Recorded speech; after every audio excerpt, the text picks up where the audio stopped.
കേരളത്തിലെ പാലങ്ങൾ പൊളിഞ്ഞു വീഴുമ്പോഴും മാർക്സിസ്റ്റ് പാർട്ടിയുടെ ബി.ജെ.പിയുമായുള്ള ബന്ധത്തിലെ പൊളിയാത്ത പാലമായി ജോൺ ബ്രിട്ടാസ് MP നിലനിൽക്കുകയാണെന്ന് മുസ്ലിം ലീഗ് അഖിലേന്ത്യാ സെക്രട്ടറി പാണക്കാട് സയ്യിദ് ശിഹാബ് തങ്ങൾ. നാട്ടിക ശ്രീനാരായണ ഹാളിൽ UDF കുടുംബസംഗമം ഉദ്ഘാടനം ചെയ്ത് പ്രസംഗിക്കുകയായിരുന്നു മുനവർ അലി തങ്ങൾ. RSSനെയും CPMനെയും ബന്ധിപ്പിക്കുന്ന ഡാർക്ക് ബ്രിഡ്ജ് യഥാർത്ഥത്തിൽ ജോൺ ബ്രിട്ടാസ് ആണ്. മലയാളികൾക്കിടയിൽ RSS വിരോധം പ്രസംഗിക്കുകയും സംഘപരിവാറിന്റെ നയങ്ങൾ കേരളത്തിൽ നടപ്പിലാക്കാൻ കൂട്ടുനിൽക്കുകയും ചെയ്യുന്ന ഒരാളായി ജോൺ ബ്രിട്ടാസ് മാറിയിരിക്കുകയാണെന്ന് തങ്ങൾ പറഞ്ഞു.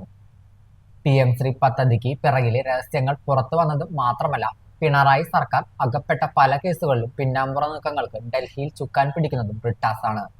കാവൽക്കാർ കൊള്ളക്കാരാകുന്ന കാഴ്ചയാണ് ശബരിമല സ്വർണ്ണ കവർച്ചയിൽ കാണുന്നത്. ദൈവത്തിൻ്റെതെന്ന് കണക്കാക്കുന്ന സ്വത്തുവകകളാണ് മാർക്സിസ്റ്റ് പാർട്ടിയുടെ ഉന്നതർ അടിച്ചു മാറ്റിയിരിക്കുന്നത്.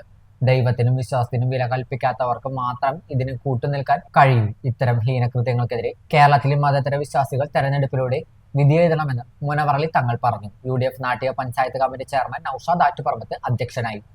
AICC secretary TN Prathapan, Muslim League ജില്ലാ പ്രസിഡന്റ് CA മുഹമ്മദ് റഷീദ്, സംസ്ഥാന secretary PM Sadiq Ali, KA Haroon Rasheed, VR Vijayan, Anil Pulikkal, KA Kabeer, PM Siddique, CK Shaji, KA Rasheed, AM Sidhaprasad എന്നിവർ പ്രസംഗിച്ചു.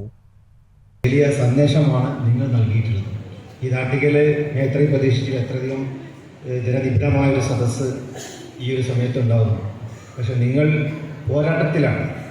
ഇവിടുത്തെ ഫാസിസ്റ്റ് ഗവൺമെൻറ്റിനോടും അതുപോലെ ഈ ജനത്തെ ഇത്രയധികം പിന്നോട്ട് നയിച്ച ഒരു ഇടതുപക്ഷ സർക്കാരിനോടുമുള്ള പ്രതിഷേധത്തിലാണ് ഇവിടുത്തെ ജനങ്ങൾ എന്നതുകൊണ്ടാണ് നിങ്ങൾ വിധിയെഴുതുന്ന ദിവസങ്ങളിൽ നിങ്ങൾക്കുള്ള ആ ഒരു സമ്മതിദാന അവകാശം നിങ്ങൾക്ക് രേഖപ്പെടുത്താനുള്ള സമയം അത് പക്വമായി ഉപയോഗിക്കാൻ നിങ്ങൾ തയ്യാറാണ്.